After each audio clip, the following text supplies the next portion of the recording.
This conference will now be recorded.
I would say that if there's no objection,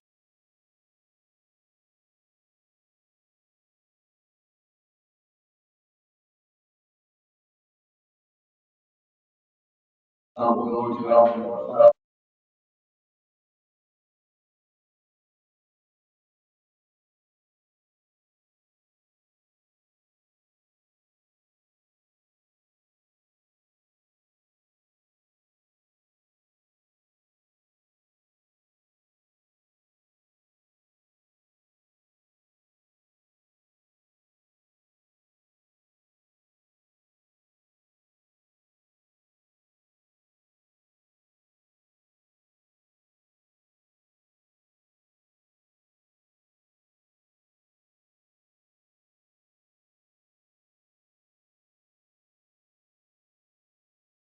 Texas and Central Texas specifically.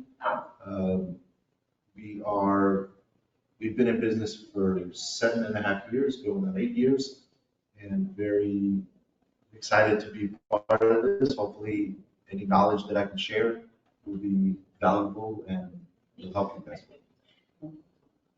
Outstanding. And I guess we will entertain a motion to approve Mr. Nazari's.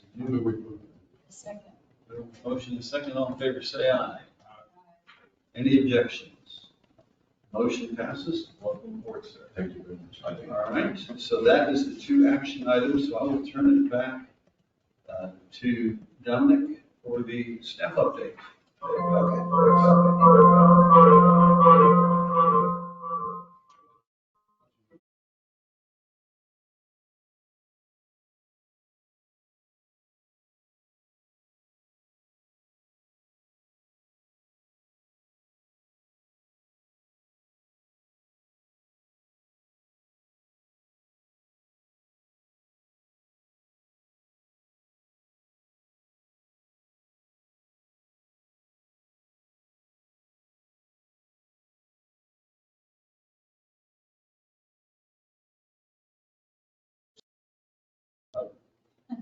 That's not moving on here either.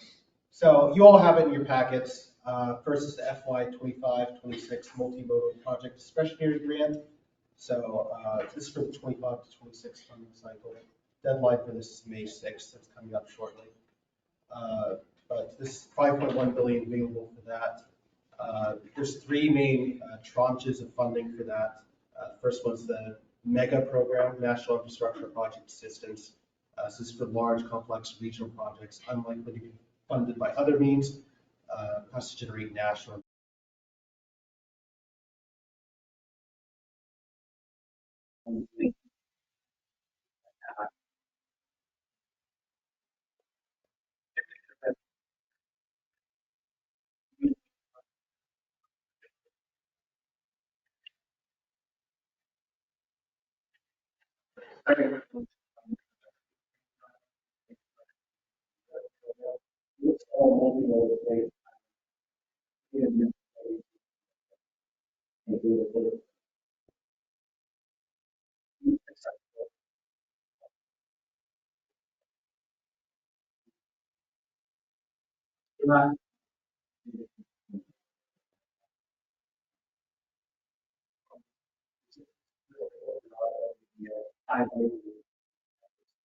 Again,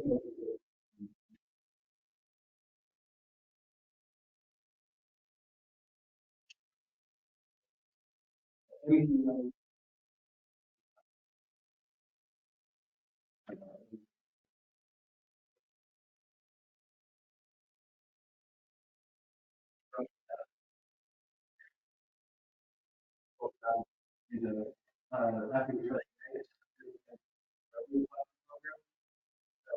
program is built by 15 million.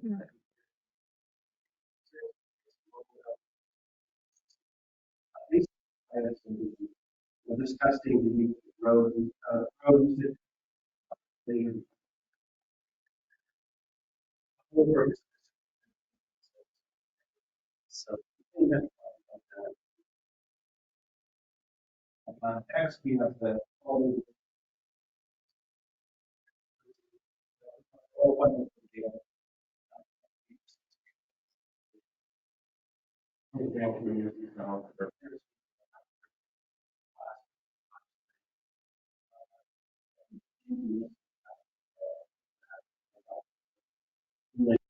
be both safety.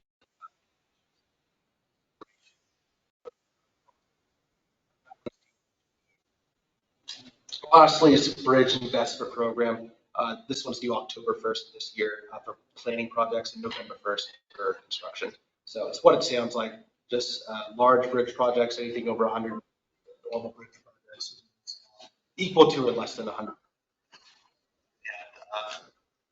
Just some general board meetings updates. We have our agenda here for the next few KTMPO meetings. There's a technical advisory committee, overall policy board, our BPAC, and then next policy board meeting in June. And that is it for staff report. Got a question you got in the packet, this HR 3372. Yes. Truck weights up to 91,000 pounds. Yeah. We had visited with some folks and some advocacy groups that said that, you know, that's a bad idea for a number of reasons. And it asked local governments to sign a letter opposing the Temple bid. We got a council resolution that said, Is it for pit trucks from going to 91,000 or? this bill would start a pilot program, but the way the law was written, it would be a pilot program everywhere. Normally a pilot program, you give a limit, we test it, let's see what the impact is, and then let's open the floodgates. This just said, we'll open the floodgates and then we'll find out whether it's a bad idea afterwards. Yeah, any state that chooses to participate can allow them to carry that. Right. Yeah. And from the city standpoint, and I'll be honest, I'd like to hear what your thoughts on it are. Can y'all speak a little bit louder so online folks can hear? Do I need to turn this Oh, yeah. up a little bit Turn more? that back on. That help? How about now? Well, it's, Oh, I think we did. How about now? Your laptop. No, there's no. There we go.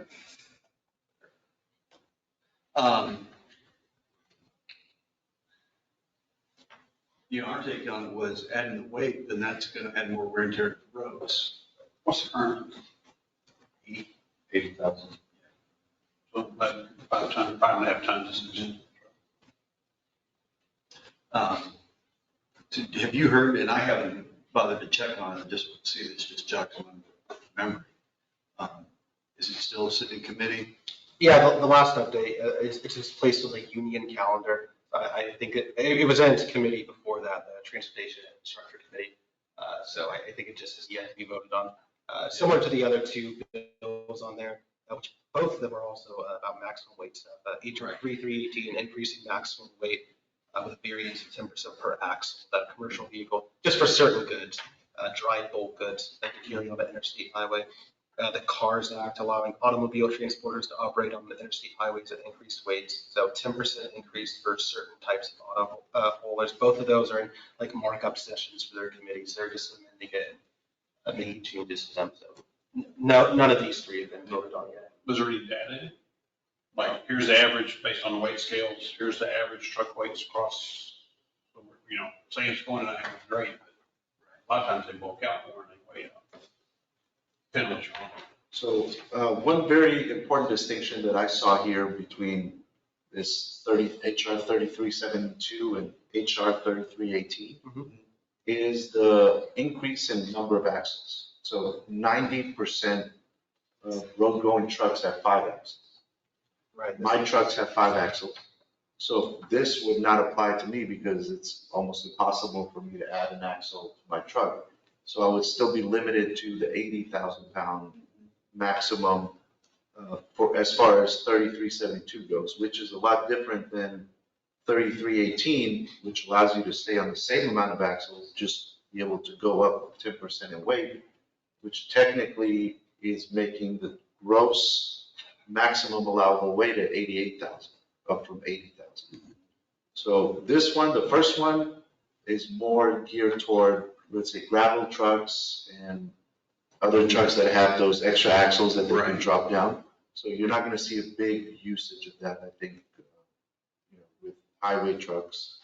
The second one is definitely going to apply to highway trucks. Some companies, that would be a net benefit to them, meaning that they can haul more with the same lane, right? It doesn't necessarily mean that everybody's going to try to go, because even now, having the weight limit at 80, me, for example, in my company, we try to stay under 70 being gross weight, just because of financial decisions and other implications that hauling heavy weights has, right? Also, it's very easy now to get a permit online if you want to be oversized and overweight. Usually, if you're going to be overweight, it's usually a lot more than 10% more. And they try to do that just so with the extra work of getting the permit and the specific type of truck that you need to carry the extra weight to make it worth it. So my opinion is just that it's not going to be all of a sudden, all the trucks are going to be over 80,000 pounds and running over 80,000 pounds all the time because you're allowing them to do that. So that's, I think it's a good thing for trucking companies to have that option, but it doesn't mean that they're going to try to exploit this new rule as much as they can. That's my opinion. Thank you. All right. Yeah, and that was it for the staff update. We can move ahead then. So we've already done number 4, number Yes. 5 on the agenda. So we're up to discussion item regarding Texas Trucking Association and presentation of freight advocacy. You can stand anywhere, sir, now. Okay. Over You here. can take the clicker. Mr. John Esparza. Thank you. Right. Thank you very much.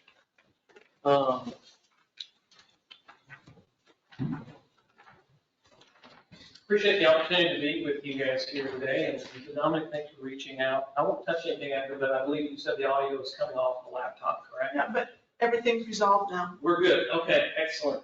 I did have a couple of slides, and more is in that packet, Dominic, but I'm not gonna go through each and every one of those slides. I'll touch on a handful of items that I wanted to discuss with you all here today, and then most importantly, I think, leave some time to answer a question that you may have. These are priorities of Texas Trucking Association. We're operating since 1932 down out of Austin now, and I've been the president and CEO of the organization for about 17 years. Really appreciate the opportunity to come out and share a few bits of information with you as a freight advisory group. Adam, congratulations. I think that honestly, in this day and age especially, we don't have enough folks within the trucking industry that take the time to share information about the industry in terms of what the needs are locally. And as a member of our state freight advisory planning committee, I can tell you all the work we've done the years since that's been incepted has been at the local level. I mean, we work locally to find what the needs are locally. And then without that local input, we have a plan, and it involves a number of things, which we'll talk about here today. I'm going to touch on a few of these areas and spend a little bit more time on a couple of them I think are pertinent to this part of the world especially. and some of which you've already mentioned in Congress, as Dominic noted as well. Just to get an idea of the footprint of trucking in the state of Texas. We are now one out of every 14 jobs in the state. That is a number that has jumped up from 1 out of every 16 jobs over the course of the last 10 years. Gives you an idea of where the trucking industry is going, where it's been. That's exactly 794,460 jobs in trucking in the state of Texas. This is all data that's attributed to the American Transportation Research Institute, which we work closely with when it comes to gathering these information. 163,349 competitive companies against Adam in the room here, making it 340. So that gives you an idea of where and how many trucking companies are out there. But that's what it requires. A lot of those are independent operators, like my dad was, or my grandfather was, or my great-grandfather. The number of CDLs in the state of Texas today, it's just as you see, over 210,000 at average salary. There's 70,000 a year. These are great jobs. These are really good jobs. It wasn't that many years ago we were talking about $40,000 average year in salary. The need for drivers has constituted an increase in salaries over the course of the last 10 years, and that is proven through. 82.1% of all communities, and Killeen-Temple area, Killeen here, this would be within that scope, rely exclusively on trucking for their goods within the community, exclusively. And as you all well know, we're partners with the rail industry, airline, the ocean ferry vessels. We are still first mile, last mile in a lot of those situations. So to give you an idea of the scope of trucking, and that's going to be that way for our foreseeable future, no doubt. On average, Adam's paying $14,806 in taxes per truck. That doesn't include local business taxes, other business taxes that he has to endure. So it is a sizable investment to be in the trucking industry. And within margins, it's one of the reasons why I'm doing what I'm doing in this day and age, is to help ensure that folks in Austin and across the country and across the state understand the scope of trucking and what it requires to move loads on any given day. Now, these are important numbers also that I wanted to share, given we're a state association. It's the first time we've been able to capture this type of information, but it's data, and we use data to do a lot of things, including promote some of the legislation that we passed over the years. But those three numbers represent crashes per 100 million miles. 146.33 is a company that has never belonged to a state organization, a federal organization, a national organization involving safety. And that's the heart of what we do. A lot of companies like Adams do a great job of doing that on their own, but not everybody's like that. And that's why we're here to help companies. We've got a class going on downtown Austin right now with safety supervisors from around the state and around the country are there sharing information on safety. So you've got 146.33 never been part of the association, 121 have, and 95 are our current members when it comes to crashes per 100 million miles. To give you an idea of that scope. Now, we're in the midst of the legislative interim, as you all well know, and we've been tracking the work of the political races that are going on, a number of which in this area we're paying particular attention to.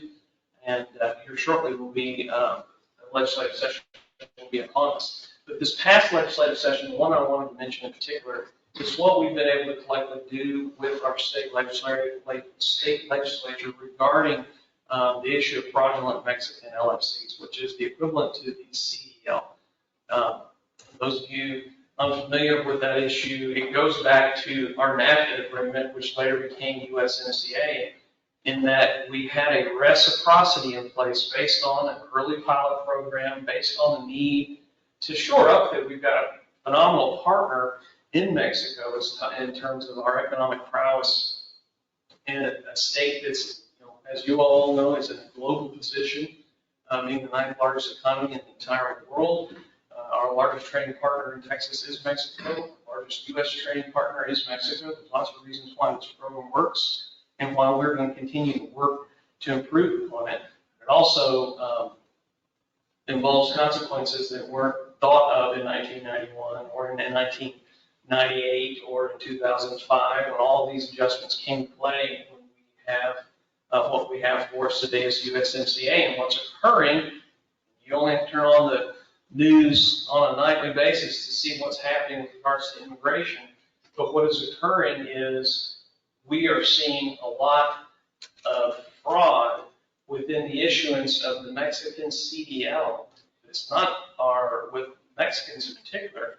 These are individuals coming from Mexico's southern border. So we're talking about South American countries, a lot of South Americans that you see in the news as part of this big immigration effort. They've found that you can purchase CDLs fraudulently through the Mexican government. And this is all work that the Department of Public Safety has been engaged in directly. We work with them to pass this legislation. The FBI is involved because we're talking about infiltrating a database that's used nationwide to check the accuracy of driver's licenses and CDLs in our line of work. What that bill does, two things really, is it allows roadside inspectors, DPS or any LFE or any law enforcement officer under the guise of DPS enforcing on commercial vehicles to not just look at that Mexican CDL and run it, which had been coming back positive, but they began to notice that there was something else still wrong with the situation roadside. A lot of Hispanic-speaking, Spanish-American, Mexican-American law enforcement officers could determine that this guy's town says he's from Chihuahua, but he doesn't sound like a guy from Chihuahua. And began to pick up on things. Well, over the course of the last 2 years, we saw an influx in the amount of fraud in this area. And these numbers will show you that at the 2023, the national driver out of service was 5.8. DPS looked at specifically those LFC drivers, and it was twice that amount. So that was 13.07, which is over twice the national average. Showed that we were having a problem. We passed this legislation that I already shared did two things. One of the things I before mentioned was allow them to look at that, or it allowed not just to look at that CDL and verify it online, and when you didn't get the positive, or when you got a positive verification that it was a good license, you could still ask now for a worker identification. And that is the second line of defense effectively that you have. In addition to that, this bill also made it a increase of criminal penalties for the issuance of using a government document and fraud. So there were two things going on there. But as a result, drivers that do have that license, now that they won't just get put out of service, they can now get arrested roadside for providing a unlawful criminal or fraudulent document. So the behavior has changed in Texas, but unfortunately it's moving to all points north and other states. And myself, along with the Department of Public Safety, we've been giving a lot of presentations on this issue to our neighboring states, all the way up to Florida, Oregon. These incidents are occurring. And you will see here that before that legislation passed, the LFC driver out of service rate was 25%. After this law passed, it more than doubled as well, which told us there was a lot of drivers using IDs that were just getting it run by law enforcement, and they were allowed to go because it was coming back clean, which was not the case. So a little more on that. The crash rate of the LFC driver were up an average of 55% before the law. Immediately after that law took place, and you're seeing data that includes September 1, 2023 to the end of December, it dropped 22% and had dropped 62.5% by the end of the year. So a significant drop off of crash rates. One of the things that we're able to do immediately when we want to look at the safety of our highways and those crash rates is exactly that. And those are the two penalties that I mentioned earlier. We are, again, looking in the area of lawsuit reform for an organization. We work closely with Technics for Lawsuit Reform and an 800-member coalition, 100 of which were also associations within the business community. As a part of that effort, we passed HB 19, which took the first real significant steps in lawsuit reform in the state of Texas. And we saw a backlog, and there still is, of cases pre-HB 19 being passed. But we knew we were going to be effective with it when the bill was passed and signed by the end of May or signed the 1st of June of that year. And then the cases jumped up tremendously between that time and September 1 to get ahead of this deadline. We are going to be looking at the Lucio Amendment, part of that legislation, and potential to remove that. We do see some problems with it, so we're going to have an effort this legislative session to work more on lawsuit reform for the trucking industry.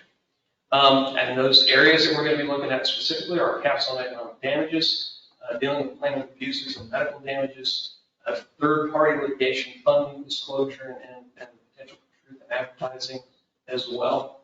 As you guys can see, that as you're all inundated with the amount of information on truck crashes on a regular basis.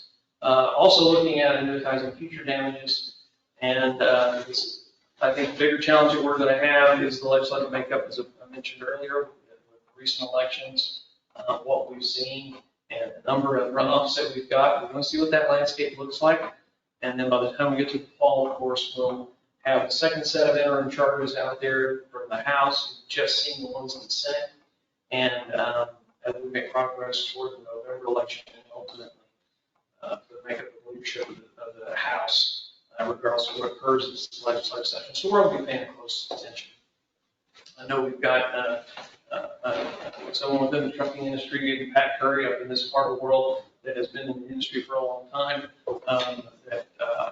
To me, it's always helpful to have folks within the trucking industry in places of leadership or otherwise in places where they can serve capacity such as this, where they're bringing trucking information and knowledge to the table as well.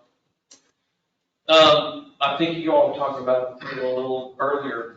This has probably been one of the biggest issues that we've seen over the course of the last couple of years, is the rising cargo theft. And what can be done about it has been something that we've been gathering a lot of information as an organization. Driver awareness, as Adam knows, is probably the first line of defense. You know, what your driver knows about the situation is going to give you the best first instinct and first line of defense there. What processes and procedures, perhaps, when we talk about moving freight, that we're tuned into, the use of equipment and technology, something as simple as some locks that are being utilized, covert means of tracking loads. We have had conversations with companies from Ryder down to Overhaul who track high value loads, have all seen an increase in the amount of cargo theft. So it's something that is concerning, and we're seeing with our law enforcement partners more organized crime behind that. So that's something that we're going to work to keep ourselves educated on trends and be able to share information with our companies out there and communities, and what we can do locally to help protect against what we see as a rising challenge there. This past legislative session, we saw a bill proposed with a vehicle miles tax that we did not like. We aired those concerns earlier. That would have created a pilot program.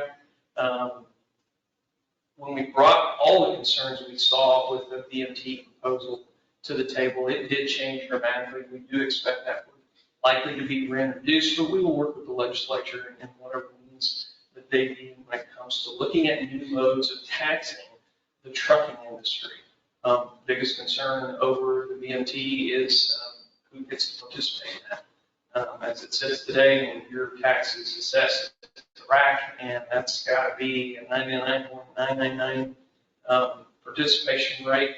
In states that have utilized the VMT, it drops down to 40. So we've got concerns that it will be the good actors that will be the ones paying for the bulk of what would ultimately be the tax on trucking. So it's not that we don't want to pay our part, we want to compete on a fair and level playing field with each and every one of those 167,000 companies in the state of Texas, so that we can be most effective.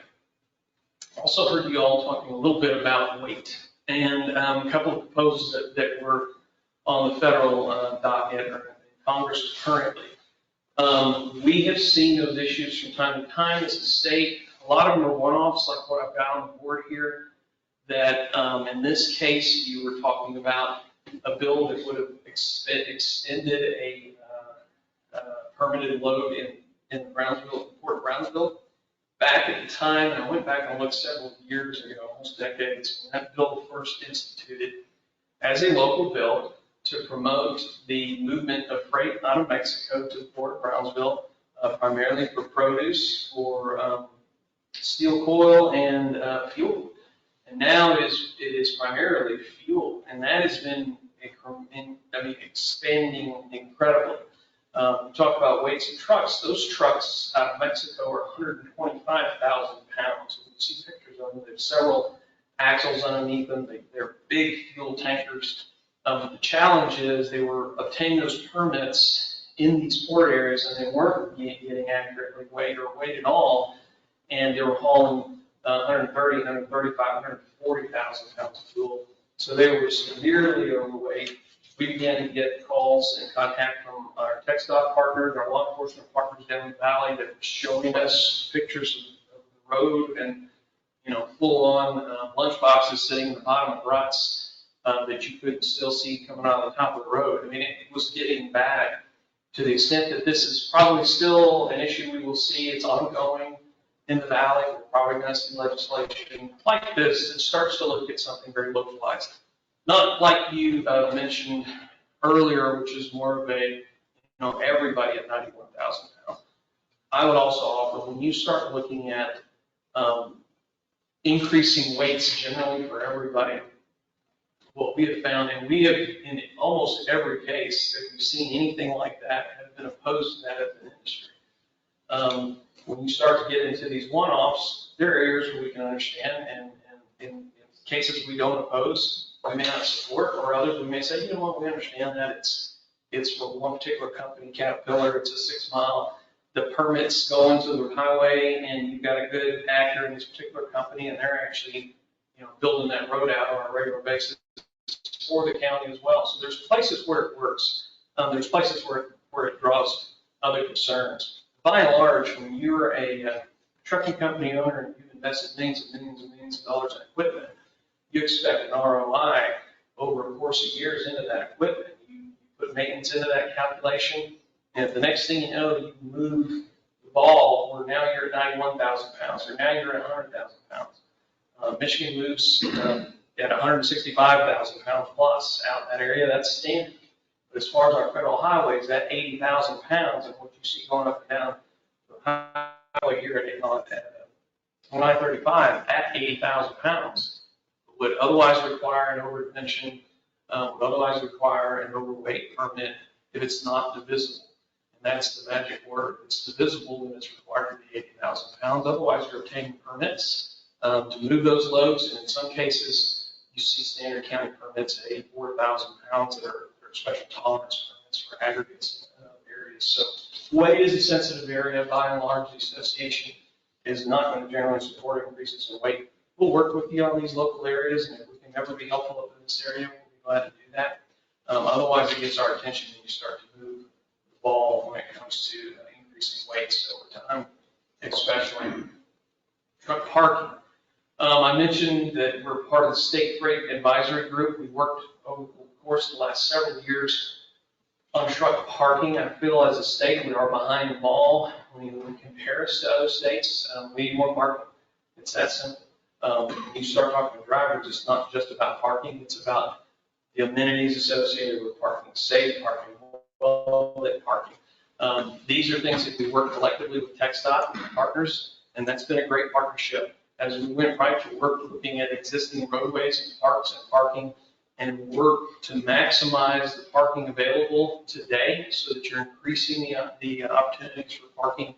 In addition to that, increasing facilities, and the state has been committed to that. We work with our federal government to draw down dollars from the Fed to the state to help specifically for parking. But that 90-10 split I mentioned there gives you an idea of what I've talked about in this slide to date. It's only been 10%. The state is only a 10% partner in that. And it's not because they don't want to be a 50% partner. I mean, that's the amount of parking they produce today or provide today. The rest of it comes from us, the private sector. So communities such as yours, I've already heard this, I'm sure, You're going to continue to hear about efforts in which we can invest privately to create safe parking for trucks in your area, because there's just more and more and more and more trucks coming to your area, coming through your area in particular. And there's no better way that I can explain it other than the state of Texas being geographically located in a manner to serve the rest of the country. Nearshoring, a great partner that we already talked about in Mexico. Having mentioned the 20 plus some odd seaports, there's a lot of freight coming out of 35. I don't have to tell you guys that, but it's just going to get more and more and more. There's no doubt in my mind about that. I've seen the numbers over the last couple of decades, and that's where it's taken us. A couple more slides here. We will be continuing to work in the area of towing. We see a lot of issues with incident recovery dealing with non-consent tows, and the ability for folks like Adam to be able to proactively engage with a towing company in which if he's ever in an unfortunate position of having a need for a towing company, that he can provide that roadside in a timely manner. Far too often, we do have issues with communities that have lists that aren't really regulated, and oftentimes we find our folks like Adam in a position of having to use a towing company that doesn't have the equipment to move what he's got. And it takes more time. And TxDOT will be the first to tell you, and I don't have to remind you, first thing you need to do when it comes to an accident like that is just get this thing off the highway. Let's get that lane back open. So we want to be able to continue to work collectively with our state governments, with the state, with local governments to be able to move those loads or move those trucks when we are involved in accidents. But in areas of non-consent, we've seen some issues that we're going to continue to work with. And we do oppose efforts within the towing industry to acquire your cargo as a collateral when it comes to an accident. Oftentimes, what Adam's moving around is not his. So this is part of the general landscape of trucking. It does not help if you think that you're just going to take that cargo. Any responsible trucking company is going to work to get that moved and get it back, get it to where it needs to go. I think far too often, because of some of the aforementioned challenges that I mentioned with the LFCs, you've got somebody here that's paid $5,000 or $6,000 for a piece of equipment that probably shouldn't be out on the highway. And the first time they get in an accident, they run. And they're not going to be paying that towing bill, and that's going to upset our towing friends. And that's so there's room to work on both sides of this, but it is an issue that we're going to continue to be focused on as a great stakeholder in Texas. I mentioned already that the legislative session starts January 25th. I'm not going to spend a lot of time on the congressional issues, the U.S. issues. You've already mentioned a couple of them here today that are focused. These are the 4 areas of priority for federal legislation that we look at. Again, aligning with some of the things that we're already looking at here as a state. Some of the things that we've seen over the course of time with the challenges that we saw with COVID, with supply chain logistics and so forth. All these are in a number of different bills, and I put them in your packet. You feel free to take a look at those. I've bulleted point the areas of those bills that we're focused on, some of which we support. Most of the things in here that I'm noting we are in support of. And these are areas that we looked at very specifically and have spent time in Washington, D.C. with our members of our congressional delegation, asking for that support. A lot of it's stuff we've been working on in many cases for a number of years. Repealing the federal excise tax. That's a big one. We love to provide Adam more dollars that he can keep at home and actually invest back into his own equipment as opposed to paying such a high federal excise tax that's frankly outdated. A couple other areas I'll show there. Again, I'm glad to be able to get those into the packet. But these are just a handful of things that that we're focused on as a state organization. We've got a number of members all across the state, in this area as well. And was really excited about the opportunity to come share a little bit about that today.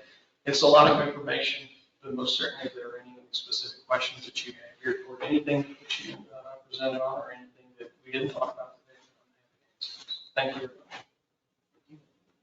Any questions? So you mentioned earlier about theft. Right, so I'm curious, because the technology exists for the trucks to be, the trailers to be tagged with RFID.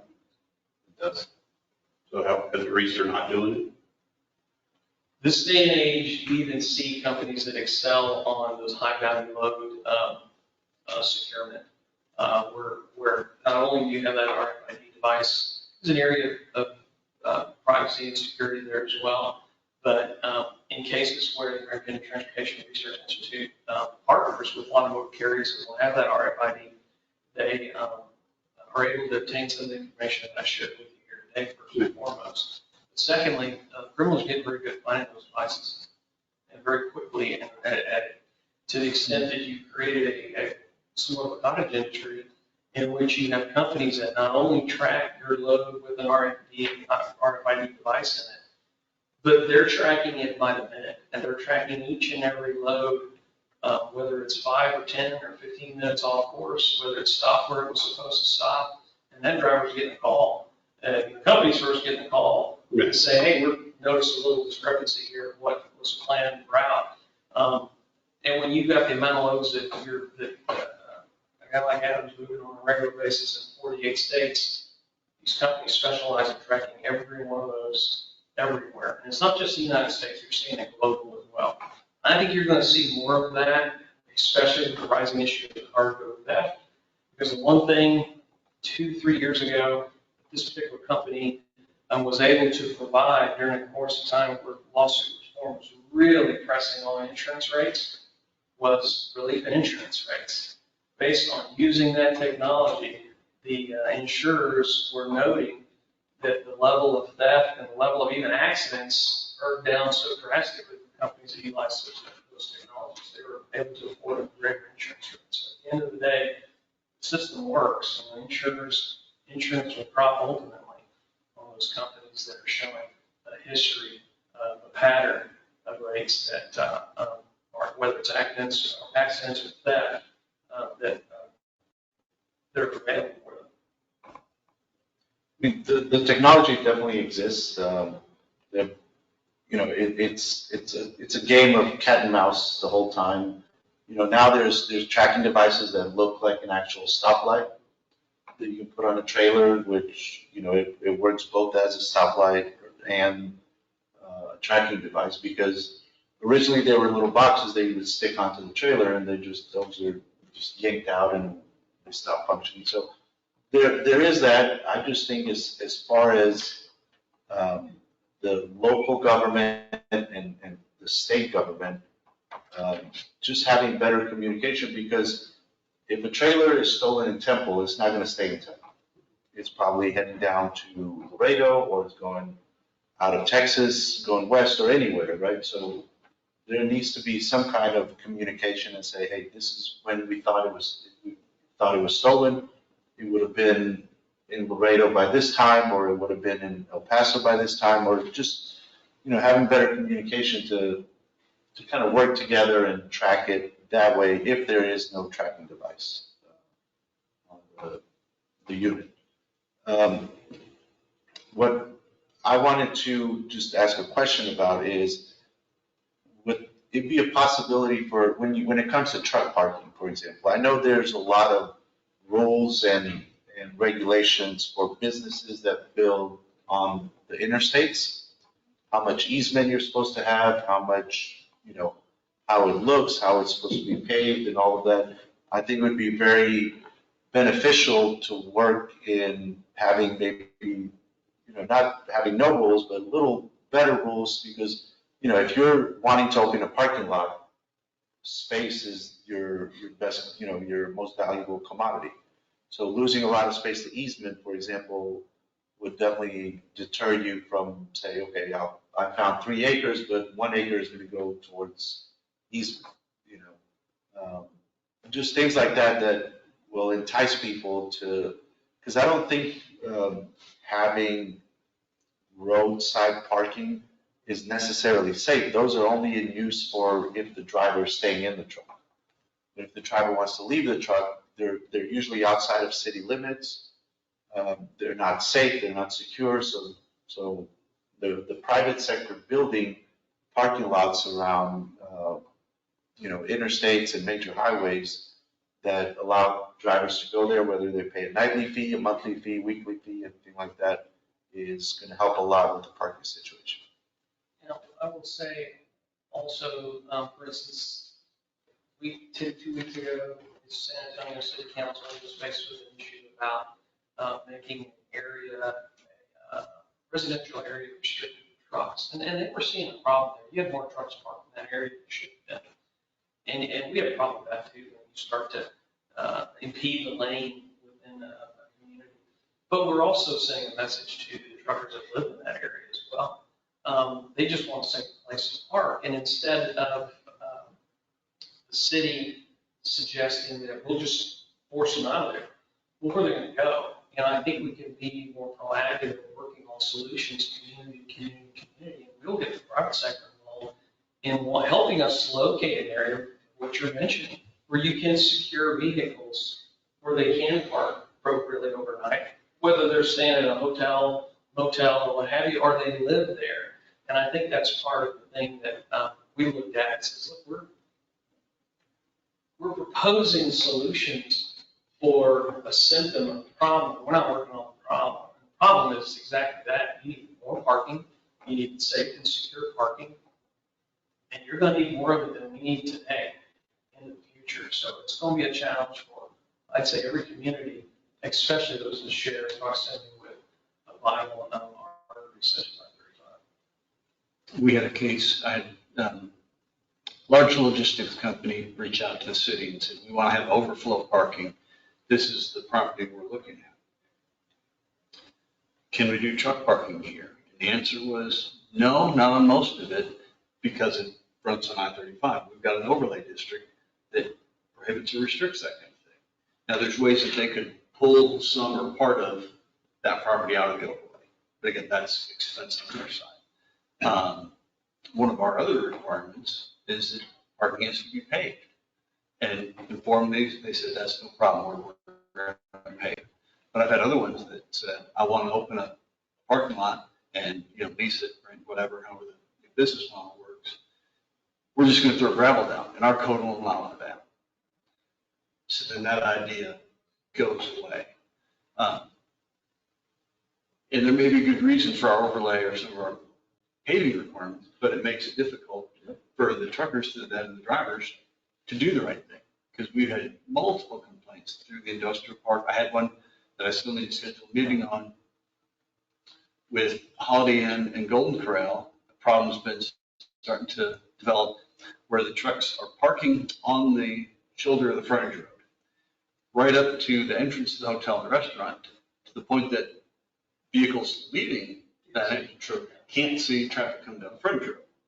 So working on, a broader police department into it. Is it education? Is it enforcement? Is it public works? Put some signs out there? Is it work with TxDOT?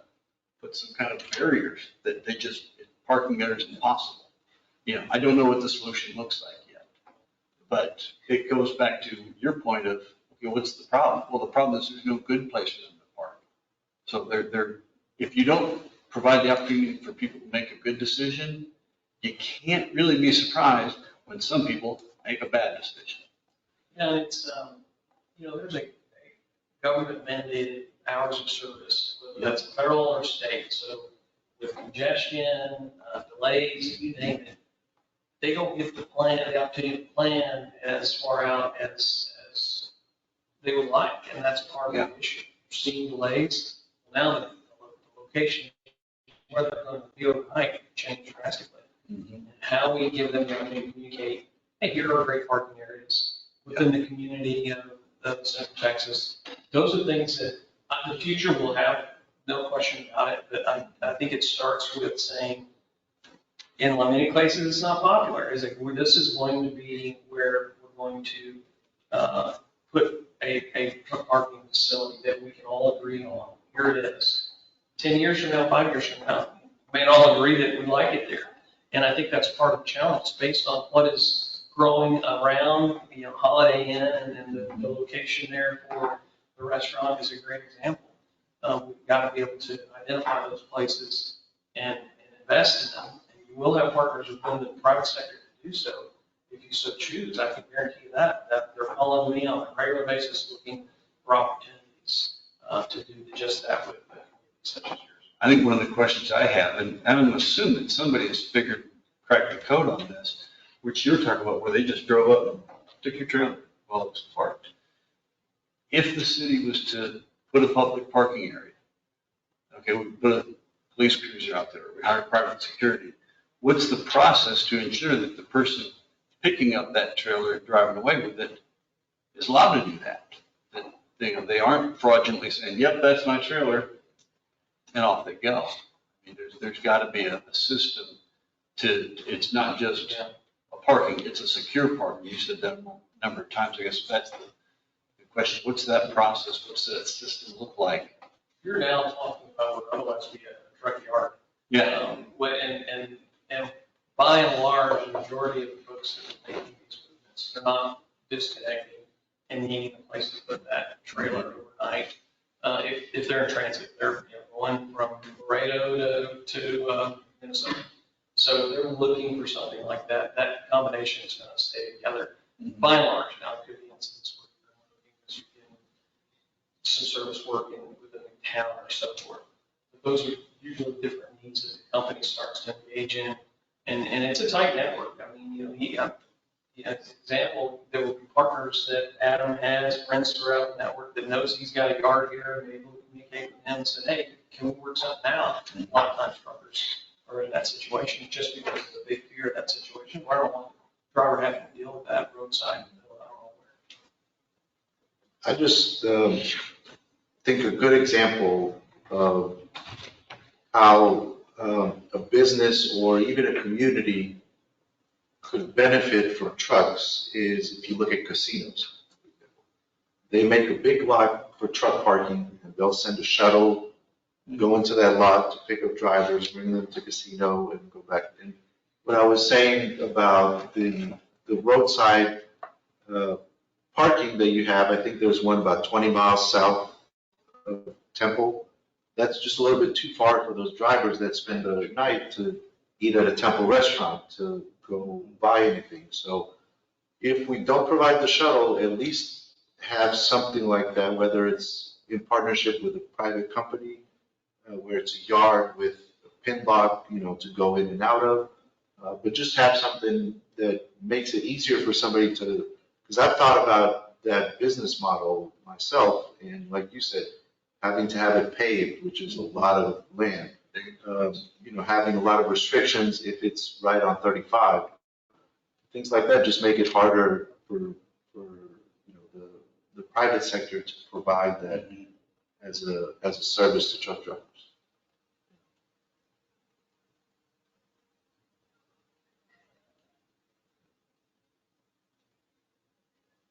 Thank you all. Please keep my contact number handy there. It's on the screen. I'm glad to and happy to help any way we can with your efforts here for your document. Thank you. Thank you. Thank you. All right. Thanks, John. Then our next item is a presentation from the TxDOT Planning and Programming Division for the Freight Mobility Plan implementation. This is pages 24 through 26 in your packet, and I believe you said Tyler is his name? Yes. Jeff, Tyler Graham. Tyler Graham, thank you. Should be a freight specialist with the TxDOT strategic, I forget which planning division it is. Yeah, planning and programming division. He's going to give us an overview of updates to the implementation of the state freight mobility plan, which is Texas Delivers 2050. So Tyler, if you're online, go ahead and take it away. Yes, I am. Good afternoon. Are you all able to see and hear me okay? Yes. Yep. Okay, wonderful. So I'm going to share my screen. Please bear with me for just 1 second here so I can get this. Yeah, it looks like it's coming up a little, can't really get it out of the windowed view there. Give me 1 second here, I'm sorry.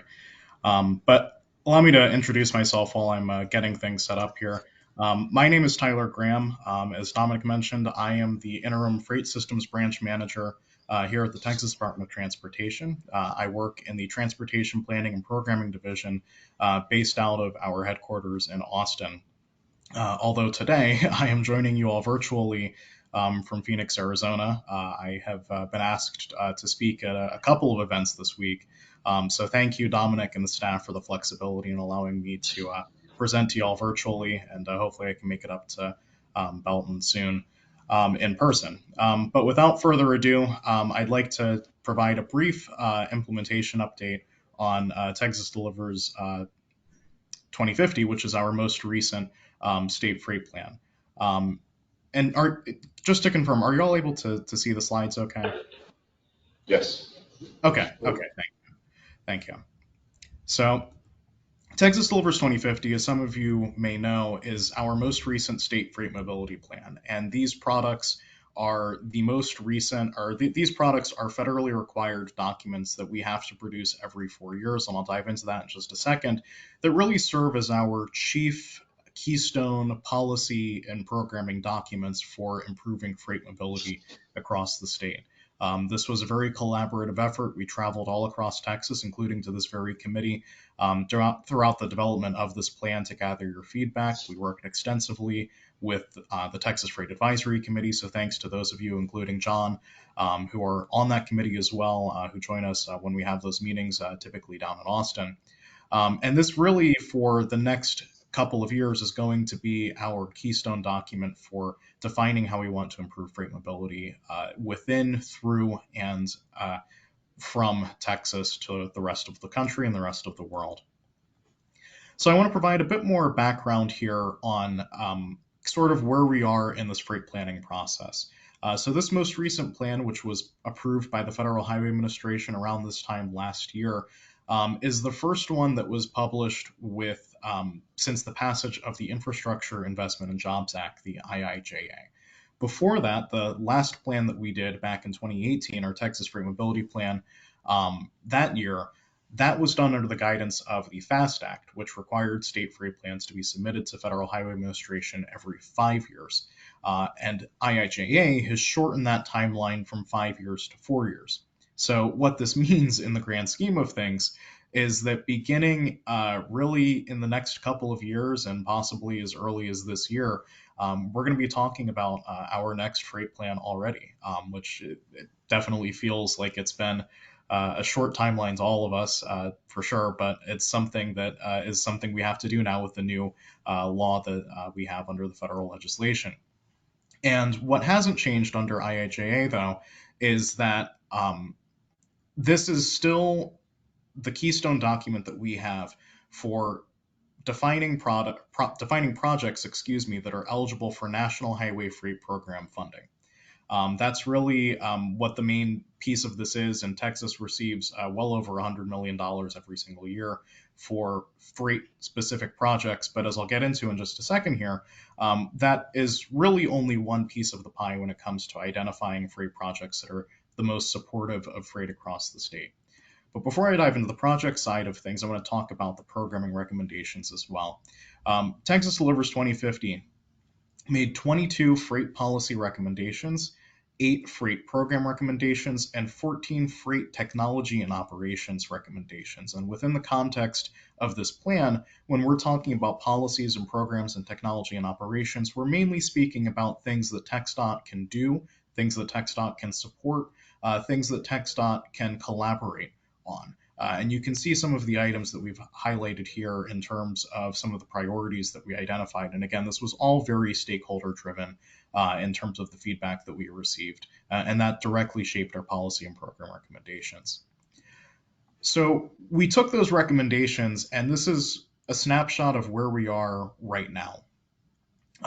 This is what we this is what my team is currently developing right now to further develop those recommendations. And you can see here, we're wrapping up right now our first 2 Texas truck parking action plans, which are really going to be instrumental in identifying and doing some preliminary design on future truck parking sites across the state. So the first 2 focus areas that we had were Houston in Southeast Texas and El Paso in West Texas.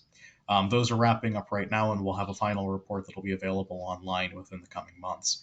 The projects that we have right now that are soon to kick off or that are currently ongoing, our freight and supply chain resiliency plan that kicked off earlier this year, and that's going to really be a supply chain focused plan that identifies how we can make our infrastructure more resilient and what that really looks like in terms of those investments we can make to make sure that our supply chains across the state are resilient to a wide variety of disruptive events, both natural and man-made, to keep freight moving across the state. We're developing a Third Coast Strategy for Texas report, which is going to get into talking about how we can really leverage the ports that we have along the Gulf of Mexico to promote our international trade with other parts of the world and increasing trade. And this is something we've already seen. We're several years removed from COVID now, but COVID was really what spurred a lot of movement from Asian ports shifting away from the West Coast to Texas because we were able to provide capacity and reliability, and some of that has stuck. So those are the sorts of things that we're looking at. Additionally, we're also developing an I-10 truck parking availability system. This is a digital system that'll be the first of its kind in Texas, and this is in partnership with California, Arizona, New Mexico DOTs as well, so that truck drivers will actually have a digital system where while they're driving along I-10, they can see regardless of what state they're traveling through, which is a big deal, especially when you get into El Paso, West Texas, that shows them where the next truck parking facilities are. And we're very excited to be kicking that off and to be developing that. And then a bit further down the line, we're going to be developing a hazardous materials transportation report, additional truck parking action plans, and then a Texas Triangle multimodal strategic plan as well. So I want to pause here before I dive into the project side of things to see if there are any questions from the room about any of these sorts of actions or policies. Do you have anything on that multimodal strategic plan yet? Yeah, so that's going to be analyzing the region as a whole. So everything, including the Killeen-Temple region, everything from Dallas-Fort Worth down I-35 through Waco, Temple, Killeen, Belton, that central Texas area, down to Austin, San Antonio, and then of course to the east, Houston and Bryan College Station. We're really looking at this part of the state in that Texas triangle to really identify from a strategic standpoint if TxDOT, if there are ways that we can improve connectivity for all, because that's such a unique part of the state in comparison to many other parts of the state that we plan for. So we're trying to be planning for growth. We're trying to be planning for multimodal options and some of the projects that are ongoing by other partners and other agencies as well. And we'll have more to share about that later this year. There's anything we can actually look at now? No, that has actually just kicked off. So we'll have more to share about that in the years to come, months and years to come, excuse me. Okay, if there's feedback we want to put into that, how do we get that in there? We will be sharing that with the MPO once we continue along the development. This is really just a snapshot of what my team is going to be working on over the course of this freight plan and really into the beginning of the next freight plan over the next several years. So some of these items are a bit more long-term than others, but it's really just designed to be putting these things on our radar, and we'll make sure to be engaging with every single MPO within that region, including KTMPO, as we develop on that. So we'll be providing ample opportunities for input. Thank you. Thank you. Any other questions before I talk about the project side of things? Okay. So part of Texas Delivers 2050 as well, that some of you all might remember from the last time I actually presented to this group, is the Freight Investment Plan. And this is really where we define and identify projects that are the most beneficial to the movement of freight across the state.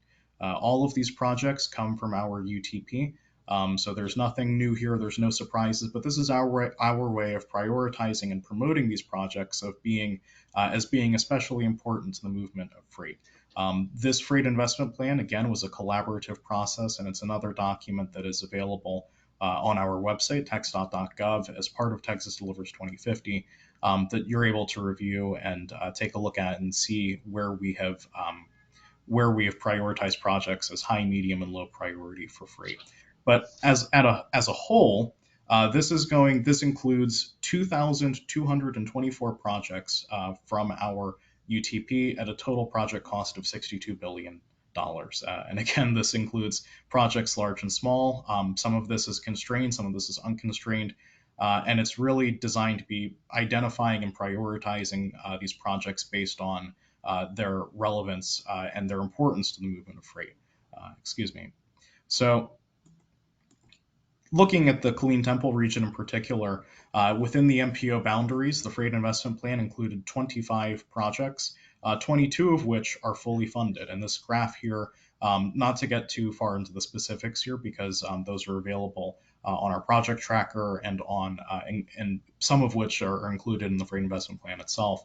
But when we break down by project type, you can see sort of what the breakdown is. So a lot of these projects do involve bridges. So we have 5 projects in the Freight Investment Plan that are going to be fully replacing bridges, 7 projects that are going to be maintaining bridges within the MPO boundaries, 3 projects to widen freeways, 2 projects to widen bridges as well.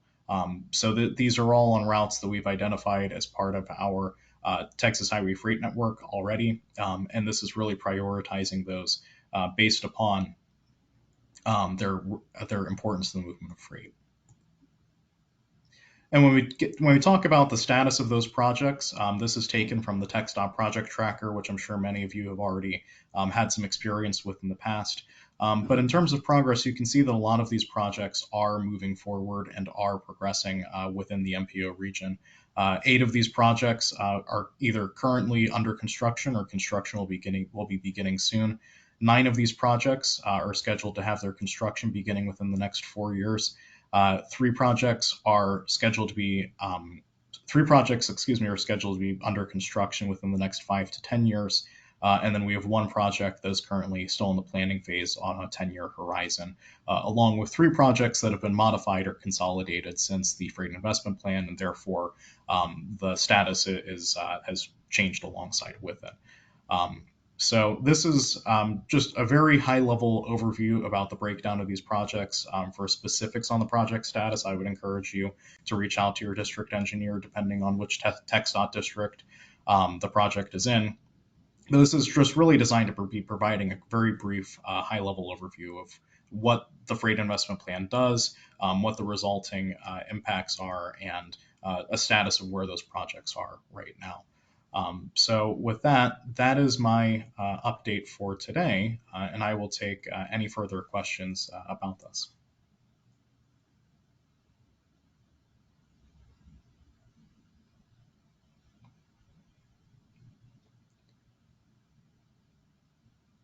Well, seeing none, thank you again so much for having me, and thank you for the flexibility. I really do wish I could have been there in person. Again, I always appreciate being invited to these. If you do have any questions, you can either reach me at the contact info that's on the screen right there, or you can reach out to the KTMPO staff, and they'll be happy to put you in touch with me and my team. So thank you again for having me. Thank you very much, Tyler. Thank you, Tyler. Thank you, Tyler. All right, so that brings us up to discussion item number 8, local MPO freight topics, which is kind of what we were doing before we had a forum and got started. I'll bring up one that we had a elected officials invite meeting last week, and there are public meetings starting next week, May 2nd, for TxDOT for improvements to I-35 and I-14. And several of the elected officials and I couldn't help but open my mouth as well about the direct connect ramps, the flyover ramps at I-35 and Loop 363. And I get the impression the proposed new bypass to go through Temple. So they're looking at it, and I think part of it was the consultant that's been hired to do this public engagement is scope from I-14 to I-35. That's the lens that they're looking at this through. So they're showing the flyovers from 35 east onto the loop, and then from loop west to southbound onto 35. They're not showing anything that would allow truck, and this, we specifically mentioned truck traffic to come from 35, nonstop movement onto the loop, going up towards the industrial park, towards State Highway 36, because of the Gatesville and North Fort Cavazos, as well as points farther west. I know having driven that road, there's a lot of freight that goes down that road. So we spoke vehemently about the need for those flyover ramps as part of this project. Whether we get it or not, won't be for lack of trying, I don't know. Like I said, the consultant kind of dodged around it, but I just don't think it was in what they were scoped to look at. So the question is, how do we get that added to the scope or somehow get it added to the project? A large part of that is going to be public groundswell, people coming out, yelling and beating and carrying signs and torches and all that. They said that it's probably going to be minimum $700 million project in today's dollars. By the time it's designed, funded, all the right of ways acquired, it's probably going to be close to $1 billion. It's not funded right now. So the question is also, we can have all the great ideas how to design and how to build the flyovers. We can't get the money, we don't have that. So that's the other part of the equation is when do we think there will be money for the improvements to I-14 and I-35, which will help. But those flyovers from a more local standpoint, those flyovers are going to be crucial. The flyovers are going to be crucial. So keep your eyes peeled. I think the MPO will send out the invites for the stakeholder meeting, or the public engagement meetings on May 2nd. Keep your eyes for that. So are you saying the flyovers were not designed for trucks in mind, or they're not even planned to be built? They're not planned. They're on the schematic maps that they shared. They're only showing the 35 going east towards Rogers. They're not Continue on showing that ramps in the No other off. three directions. Yeah, they're only showing the one corner of the Clover. You're talking about the loop, right? Mm-hmm. The loop going west is very important for trucks. That's where all the warehouses and distribution is. Walmart, HEB, Niagara, East 10. I mean, there's other ones too. Huge need for that. Especially if there's congestion on 35, you'd like more trucks to get off of 35 and go this way instead of going up. Right. So they're just starting this public involvement process now. So I'm just encouraging everyone to get involved.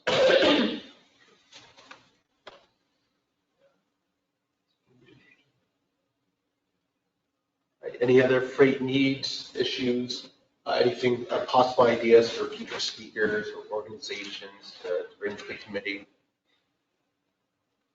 Anything of that nature? I'm new here, so I don't know what to say, but definitely having more voices is important, especially from the private sector. Adjourn real normally comes. He is, it was actually, it was just stuck going on at work. I think, a representative from BNSF on here as well. He was unable to make it. He's our vice chair. So based on the project scoring, this is the last project call. It looks like we'll see it tomorrow. Yep. Highway 9 ramps came out number 2 for the minor construction. So if that gets funded, what'll happen is Fort Cavazos will relocate the truck entry point from Park Road off of I-14. Tank destroyer based on those ramps construction off of State Highway 9. Which will free up some of that congestion you have on I-14. It brings all the construction traffic. There's 81,900 plus trucks go in there every year. So it'll make that congestion. Also, as that's about the multimodal piece was that is the first phase of getting the multimodal project. The rail. Yep. All right. Anyone else? All right. And then last one, turn it over to Dominic. If you want to talk about the public input, it is in your packet if you want to read.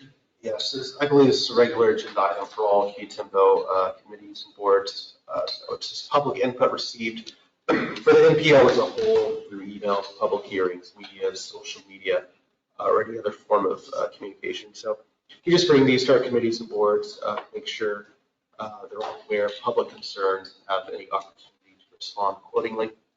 So you have in your packet, I believe you have 5 or 6 or more than that. Okay, it's 8. Yeah. All right.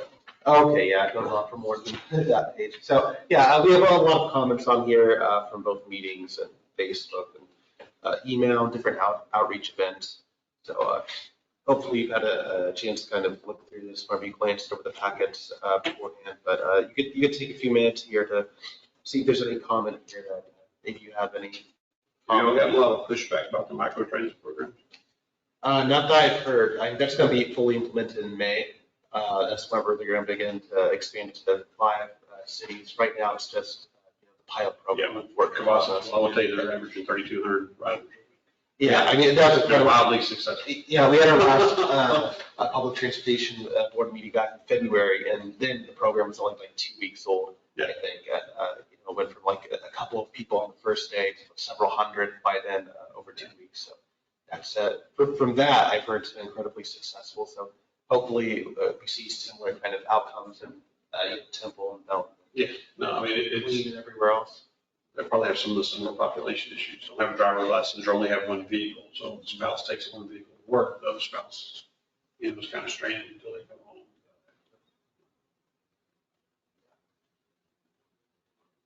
All right.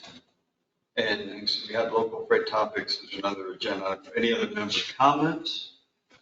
Not to ignore anybody online that's wanting to make comments. No comments on that. Move on there. I'll throw an idea for the possible agenda items. If we could reach back out to Todd, and they mentioned several specific truck parking plans El Paso. If we could, if we could have them reach out to someone that worked on one of those or is working on those plans, that maybe could share, some of the process, the lessons learned, and the ideas that they're going to carry forward out of those plans that would be relevant for our area. I think that'd be a great discussion. You're correct. I'll try to get we've got City Temple has a parking manager now.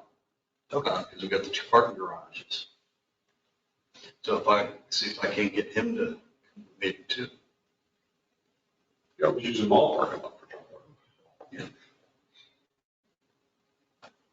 I said they had security guards out there. Yeah, they can access this food shopping and give them some revenue that they bring. I'll have it right now. Yeah. You're tracking the contractor on the 14 East Rogers. I'm not sure if it's the same contractor. I know when they discussed it, they talked about going right up to the Rogers bypass. Yeah, they got some TxDOT. Yeah. Go to the bond about it. So it'll get done. It's just going to slow work down. They said you probably won't see it. So it more than it already has been? Yeah. As someone who There's a travels cash flow that- problem with the as someone company. who has that multiple times a Yeah. week. There's a cash flow problem in that company. Is there now? They were at KTMPO last week. They were talking about TxDOT. Stuff. I heard They'll some go to about bond, they'll it. get the money, and Chips, they'll yeah. continue on. They'll have to redo another company. That's going to delay that one for Yep. a year at least. He didn't think it would take that long. It'll just take some number of months. I don't think the company's fighting. I mean, Yeah. They bid for it back early in COVID. And the Sure. inflation rates have consumed them. Yep. Was kind of what Victor was doing. No, unfortunately, I missed that. Yeah, one thing I forgot to bring up earlier, well, you mentioned in other meetings, the Truck Parking Safety Improvement Act. That one's on the federal level. I think it's been kind of stuck in committee a year and a half. It's felt like a long time since I was tracking it. It was still haven't seen any further progress on that, but that's that if it is eventually passed, provide federal funding, I think, to the states to actually construct truck parking facilities or avert spaces where they normally illegally park into actual legal parking that trucks use. So that's something that I hope to be passed soon. At least one source of funding out there to look for. You remember North Texas Cog came down and tried to solicit people to build parking down here When was that? 3 years ago? You remember? I might not have been.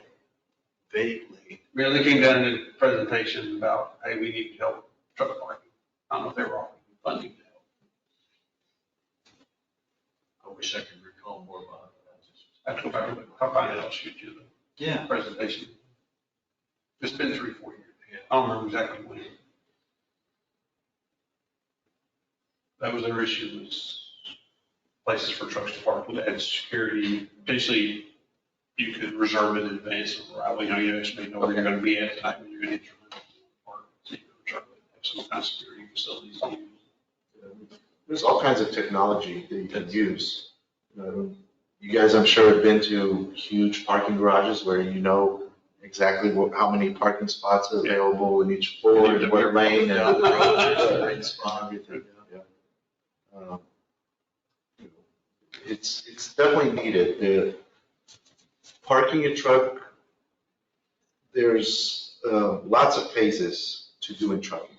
Sometimes you have to park for an hour or two to wait for your next load to be ready, or the place of business to open up to go pick up a load. Sometimes you need to park just overnight. Sometimes it's 2 or 3 days. Sometimes it's a month. So all of those things, a good parking lot is something that caters to a lot of those. Not just long-term parking or overnight parking, but having an option to do either.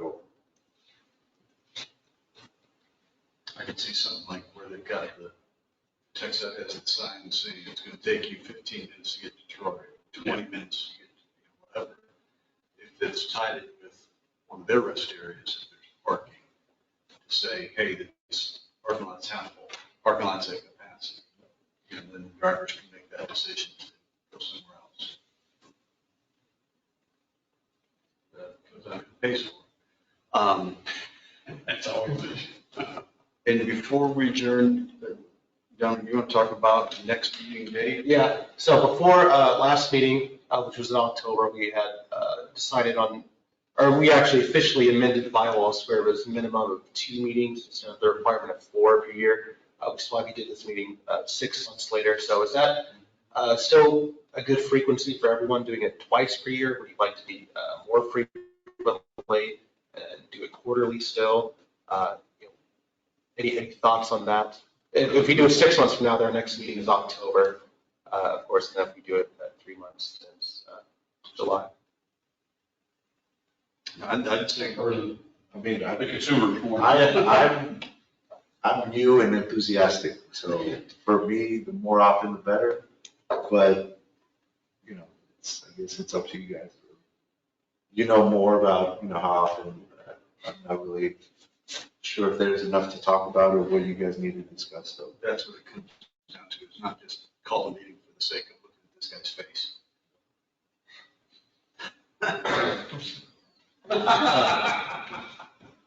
That there's something that we need to act on. And, if there's project call discussions that we need to meet, and staff could reach out to all of us and say, hey, we need to have a meeting in July, or on, whatever that may be, then we can schedule that. If there's an action item that we need to discuss on. But if not, I'm comfortable staying 6 months. Okay? 6 months is fine with me. Now, I have a topic, just so we can roll back to that future topic conversation. Would anybody be interested in hearing kind of where the 1 mile feasibility corridor is for I-14 going from the Bell County line east towards Bryan College Station? Yeah.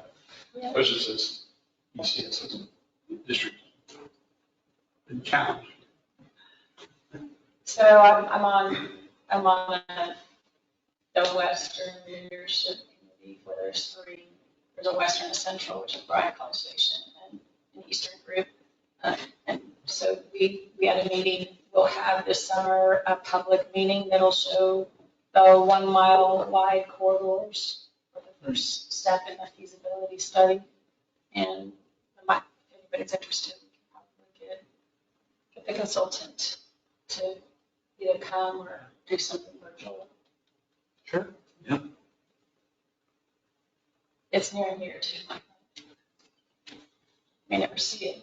I don't know how many takes off, I mean, 30, it takes them. Georgia DOT doesn't want to do it. Who's that? Georgia. Everybody else in between wants to. Oh, Your town. Yeah, I guess it's Georgia, I mean, different issues. Stop in Mobile. And they're gonna, when I bypass around Cove, they think they'll contract it. And when I was talking to Victor, he told me that he did not think it will impact our 190 bypass traffic, because they're essentially building a whole new lane. Right. So it's not a matter of having to shut this down and work on it. So it's build addition until they get to the bypass on the far side of that line. It'd be great. Yeah. Good to know. All right, if there's nothing else, no other comments, going once, going twice, we are adjourned. So the next meeting is when?